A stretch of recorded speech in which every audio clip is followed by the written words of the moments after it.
My name is Dr. Marissa McNamara, and I'm a lab manager at Queensland Museum. My specialist area is marine parasites. A parasite is an organism that does two things. It lives with another organism, its host, and it lives at the expense of its host. For example, if there's a worm living in the intestine of an animal, it's feeding on the host tissue or the host's food. Every species of organism has at least one parasite species, and it's been estimated that up to 50% of life on Earth is parasitic. Parasites have many different amazing adaptations to help them survive. Some of them can change the behavior of their hosts to help them complete their life cycle.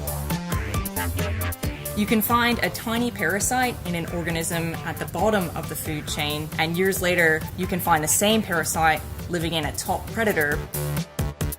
This is a great example of how parasites travel through food chains. This tapeworm started off in a tiny crustacean, which got eaten by a fish, which eventually got eaten by a killer whale. We classify parasites the same way we classify any other organism, which is using their characteristics and what other organisms they're related to. Classification is important because it helps us sort all the organisms on Earth into understandable groups and helps us understand the relationships between those groups.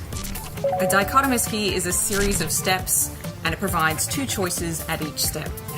For example, the first step might state the organism has 4 legs or the organism has 2 legs.